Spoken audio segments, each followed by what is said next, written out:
Hi, Dave. Oh, there he is.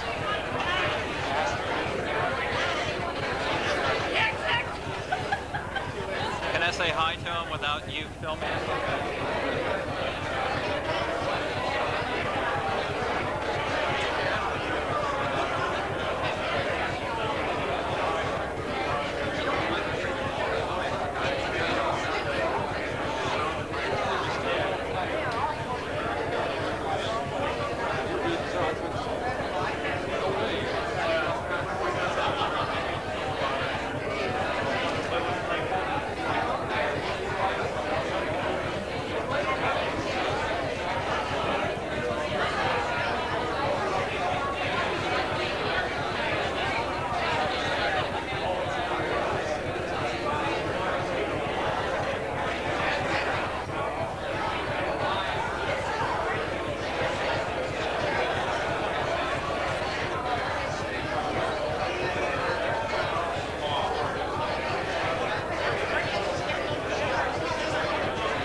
Thank you. I realize that some of you are still eating, but I think I'd like to just get on and say a few things at this point. First of all, my name is Chris Brown. I work over in the Vet Medical Centre. I've only been here a couple of years. I'd like to thank all of you for coming here this morning. Is this thing working all right? Yes. We've got well over 100 people here this morning, and that's about the equivalent number of people called and said they would love to come, but for a variety of reasons weren't able to make it, including Dean Ross from our college. And if you look around the room, there's a tremendous mix of people who've come here this morning. People from the college, people from campus, the local community, and then the urban and rural communities beyond. I think that is in itself a straight testament to the person who come to wish well this morning. And I'm very pleased that you've come here.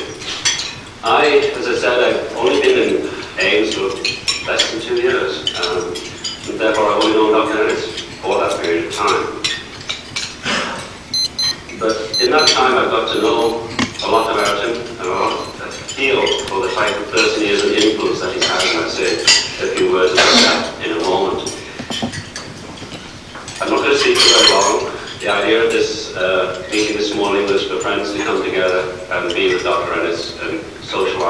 exchange well wishes. And so it's not going to do lots of speeches, so don't worry about it. I'm very brief, I promise you.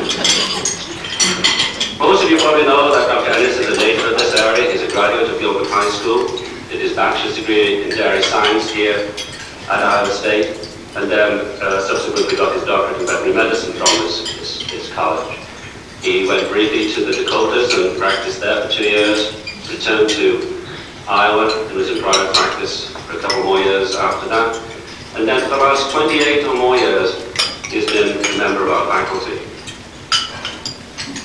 If you think about that, in that period of time, he's probably been involved, intimately involved, in the education of over 2,000 veterinarians. There are well over 2,000 people out there who on a daily basis have been using the knowledge and skills which he has imparted to them in their daily jobs. In the time that I've been in veterinary medicine, and I look back on it, there have been certain people who have had profound influence on the way I practice my profession.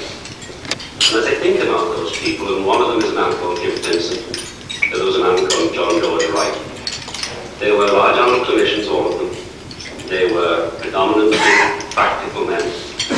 And they not only taught me the nuts and bolts of veterinary medicine, the things that you do to make things right, how to do techniques, etc., but they imparted a philosophy to me.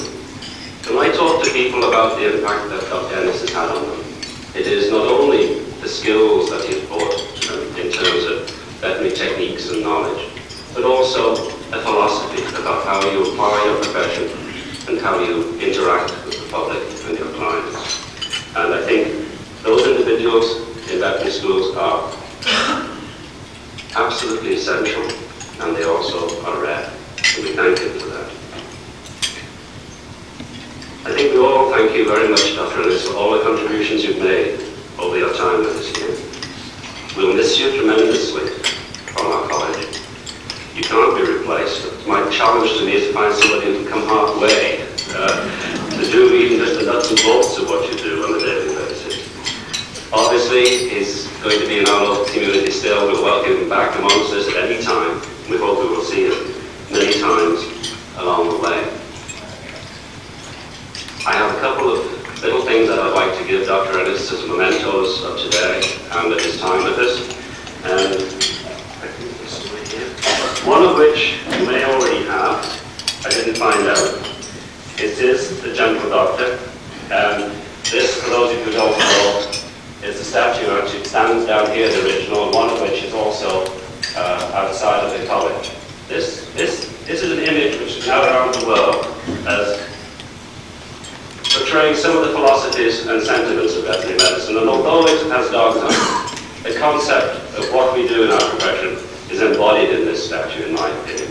And therefore, I think it's a uniquely Iowa State thing, but also it's a veterinary thing. So I'd like first of all to give him a copy of the gentleman.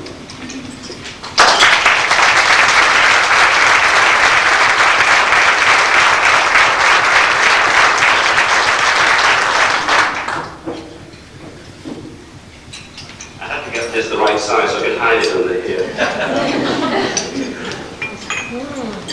We have here a picture which, let me just tell you, I come from a rural background in Yorkshire, in England, and coming back into Iowa, into this rolling land, this green, productive agricultural land, I've enjoyed it very much. And this picture, to my mind, reflects many of the features of that land. And I think if you hang it somewhere, you can think about it on a daily basis.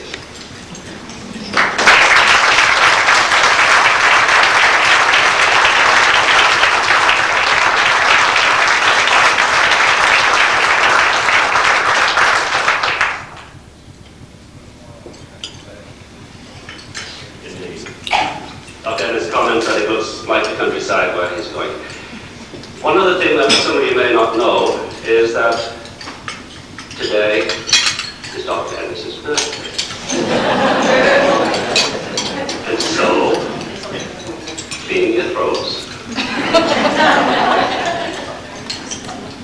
1, 2, 3. Happy birthday to you. Happy birthday.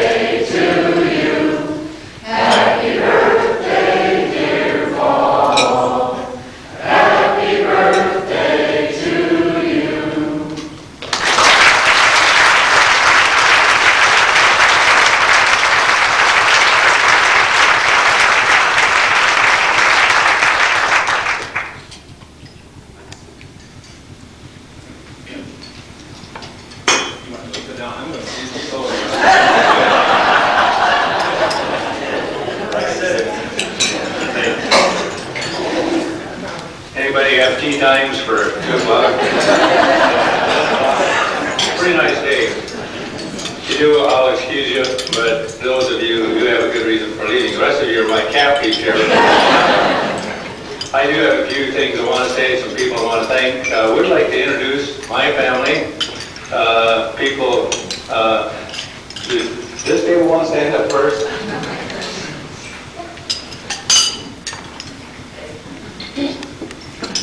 My mother is almost, has almost total hearing loss, so if somebody visits with her afterwards, if you got a pencil and paper, it will certainly, she will appreciate it. My sister Janice, her husband Jack, my niece Miranda, my son Danny, part of the family I feel the last couple of years, Dr. Elsa Matisse, grad student in med, and my daughter-in-law Betsy. At this, you can sit. We'll start it. Now this table will stand. I've worked pretty closely with a lot of you people over the years. I know that many of you do know part of my family. I haven't seen them for a while, so just reintroduction here. Start here, my son Jason, the youngest. His friend Scheman, who is a pre-med student.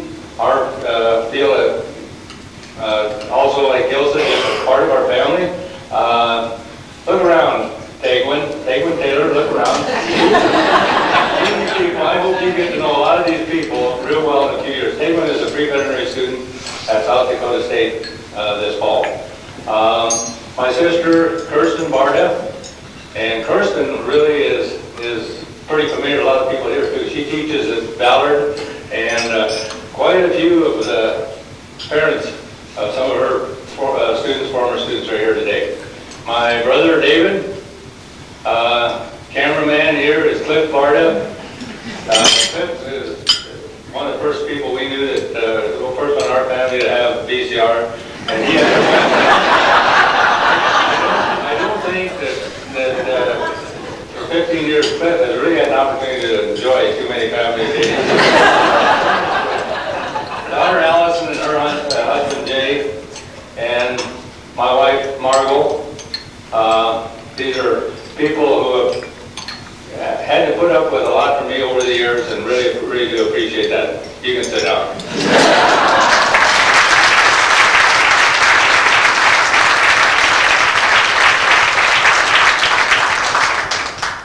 There are a lot of other people I'm not certainly not going to introduce everybody here. You can breathe a sigh of relief over that.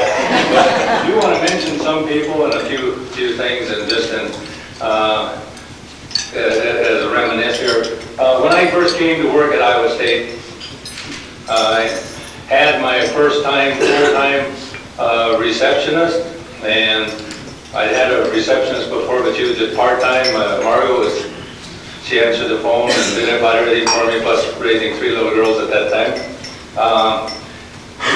Anyway, when I came here, had a receptionist, Lucille Irish. And Lucille had a daughter who was in high school at the time that helped a little bit that first summer, and the next year worked a little more. And then Lucille kind of had her trained, and so as Lucille kind of phased into retirement, and her daughter, Bonnie, who was a high school, like I said, that high school student, took over and took good care of me, which she did for some 10 years, or I don't know how many years, 12 years she said. She had, was married during that time and had some kids. Then she moved to Texas, and then her sister, Becky, took over. And for the next 12 years or so, Becky took good care of me. And the Irish girls trio certainly did take very good care of me, covering for me, getting my health certificates ready last minute before a sale, typing papers, deciphering my undecipherable handwriting, and really making it turn out a lot better than I intended it to be in the first place. I don't know if they ever corrected any of my test questions or made any problems, but I know did an excellent job, and I really did appreciate the years that they spent working for me. Took care of me in some other ways. One of the highlights of the year is always the Thanksgiving and Christmas dinners we've had at the clinic. Those came at a busy time for us, and so I would usually would get in 2 o'clock and the dinner would be a little tired, the turkey would be a little tired by that time. There would be a few things left over, but after about a year or 2 of seeing me come in and getting just what was left over, well, they would always kind of set something apart from the first. And so, no matter what time I got in, I'd sometimes get my own little table set up. I missed the social part, but I still got the food. And that's always been important to me. So I have appreciate what you have done.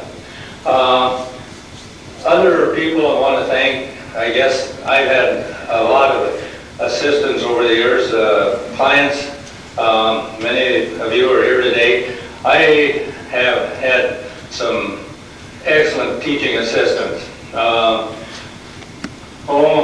Give an example, Bob Finch sitting in the back. Somebody is here, where's Bob? I saw Bob and Marv are here, over here.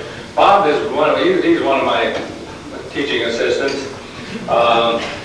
He teaches students to be assertive. We're there pregnancy checking cows, and sometimes his mom's usually out, the whole family's usually out there, Bud and Bob's kids, nephews, sometimes Barb. Mary is always there keeping records of what we're finding.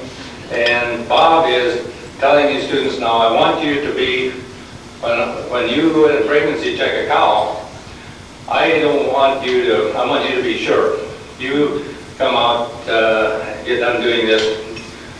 You say, yes, she's pregnant. I don't want maybe. So the students go in and they're really having had a lot of experience at this point.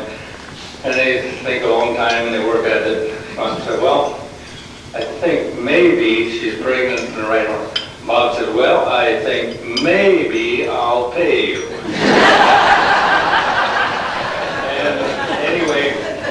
We do have a lot of fun, and I see Fred Lang here. They don't have any cattle anymore, but when it gets down to one head, they'll still have lemonade and cookies for us when they get done. Always look forward to those little trips out there. I really have appreciated the university clientele that we've had. I think that we have an excellent rapport between the veterinary college and the university herds. They have certainly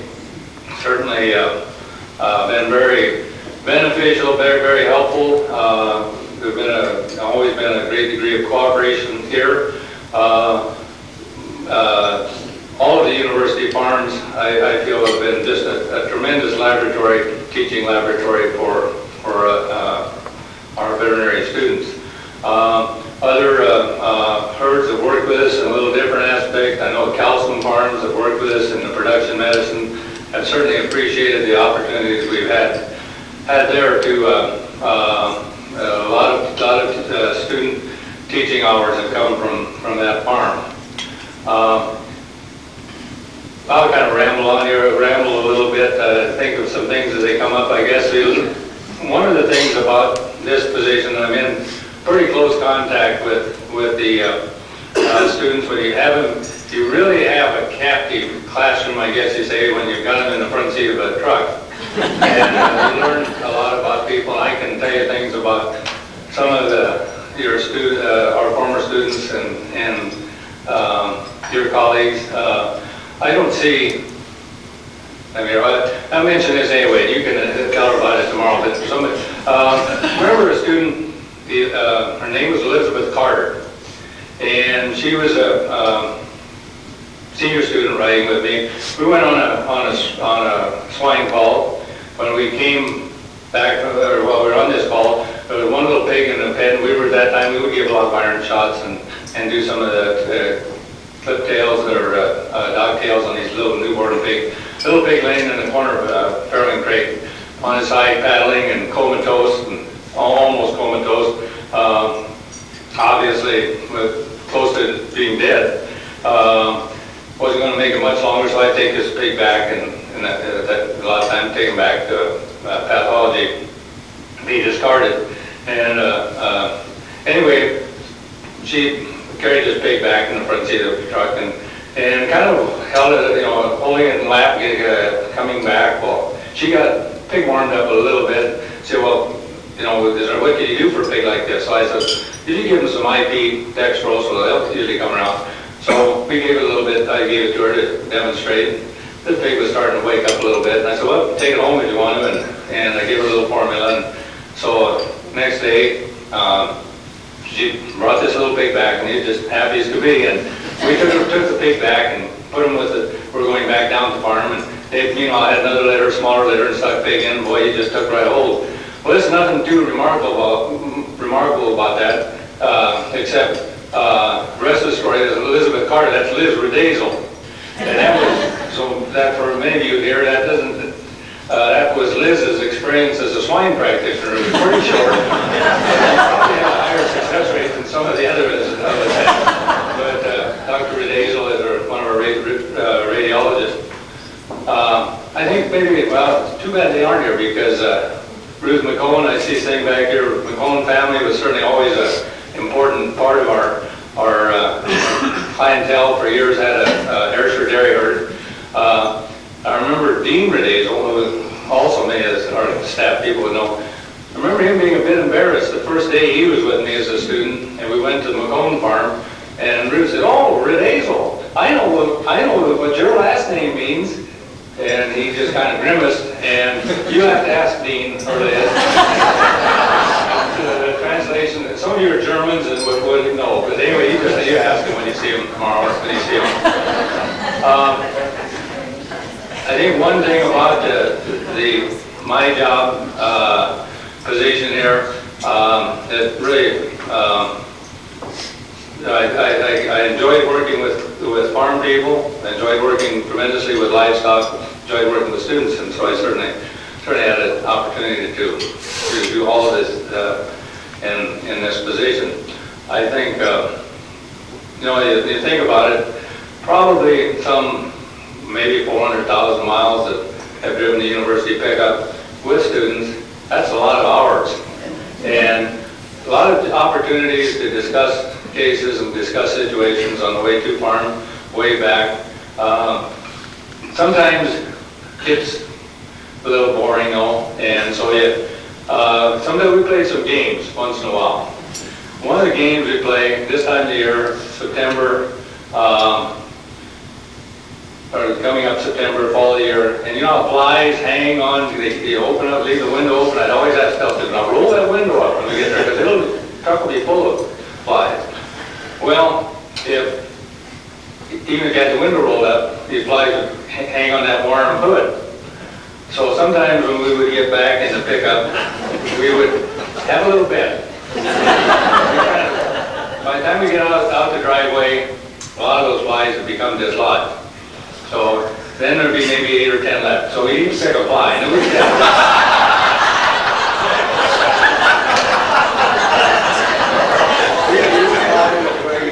would last the longest.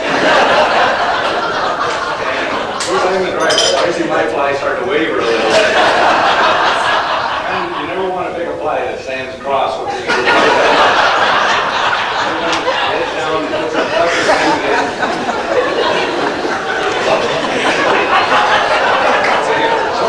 Some of those flies is just amazing. I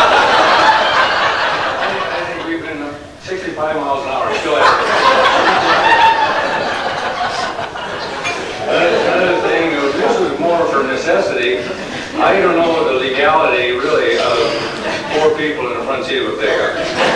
Brother David said, "Well, I saw you the other day. Why didn't you? I always recognize you. Nobody else has 4 people in the front seat." But I didn't like the crew caps. A little trouble backing with the chute, and so I would never did have a crew cap. But if we had, sometimes I had to take 3 students, well, there'd be 4 of us in the front seat.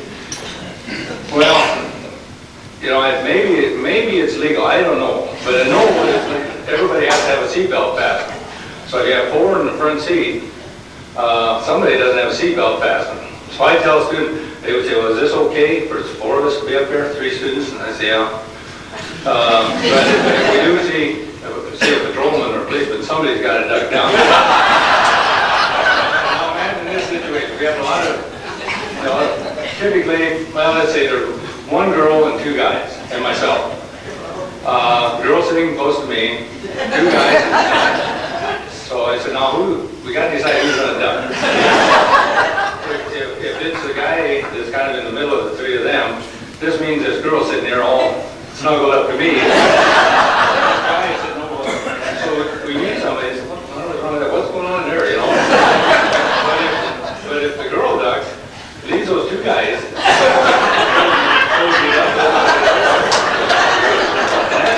That kind of brings up some questions. So anyway, usually we didn't do that. But one time in a student, maybe it might be a few years, I'm almost sure. Anyway, this would fit this student anyway. Chris Delaney, I'm pretty sure it was Chris Delaney, was the guy that was in the truck, and he was sitting by the door, and we, coming up under Grand Avenue underpass, I looked over to the east, and there was a police car coming. And I said, better duck, Chris, and Chris did right away. He just and it was in the summer, it was hot, we didn't have air conditioning in that car. So he had his head down in that pickup. He had his head down, and we turned right onto Lincoln Way, and he still has his head down. And he's following us, Chris. We better just stay. Better stay down. Well, the guy turned north on Grand anyway. The policeman had but we didn't let Chris know that. Come on, it's getting hot, he said. No, he's right behind us now. So we turned north on Elwood. Yep, he's still there. The back of his neck is all you can see. It speeds a sweat. And anyway, we left him down there, and we got up by the walnut trees out at vet school. And yeah, he's still there, Chris. I don't care, he said, just open the door and kick me out.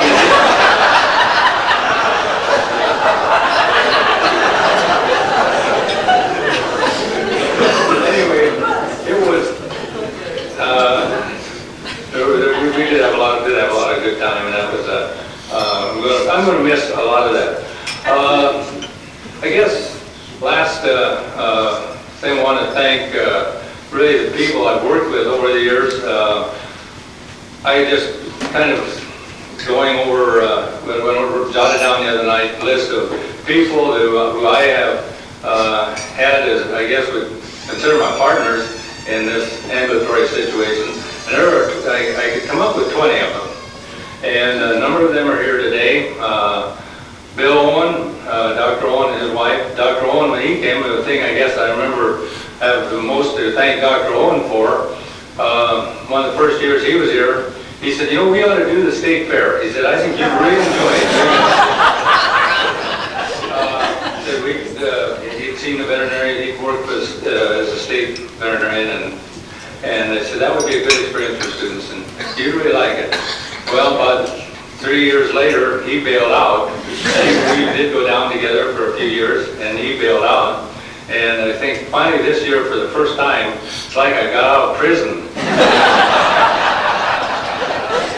Didn't have a state fair. It was a lot of fun, but fun kind of wore off after about 15 years. But Dr. Owen, Dr. Paul Sundberg, I see here, and there have been, like I said, about 20 different people over the years. Dr. Kunish has had the most durability. He and I have been together for now, I think, for about 25 or 26 of the 28 years. He and I are the old timers. I guess we've been able to put up with each other that long, and probably I guess I could have hung on for another 3 years, wait for you to retire. But and of course, Dr. Smith, who is with us now, the last to join our staff, and been a tremendous, really have enjoyed working with these two individuals, and feel like I've learned something from all the people that I have had the chance to work with. When first year I came here, there was a young guy just out of school was working in ambulatory at the time, and this guy just amazed me, and he still does. Dr. Gary Osweiler, who is now director of our diagnostic laboratory, how this guy could be so young and know so much, and he really did. He just always, very unassuming about things, but I don't think I ever. I certainly learned an awful lot from that young clinician, and many others have been with me. Dr. Osweiler, Dr. Eulenhoff, our associate dean, Dr. Mike Shires, who is now the dean of Tennessee. I guess these people kind of prove that there is life after ambulatory. You can go above and beyond. Dr. Linda Thompson, I see sitting back there, certainly enjoyed. She was the first woman veterinarian that we had, and learned from all these. But as far as they think that their ambulatory has usually been looked at as a starting place. For me, it was, I guess, starting and finishing. Maybe I was not highly motivated, but this is really where I wanted to be. I mean, it wasn't because they didn't let me go any further, didn't encourage me to go any further. This is really where I wanted to be, and I'm real happy to have had the opportunity to spend these many years in that position. It's been great. I'm going to be around the area, and I hope to see all of you. Thanks so much for coming today. Thanks for everything.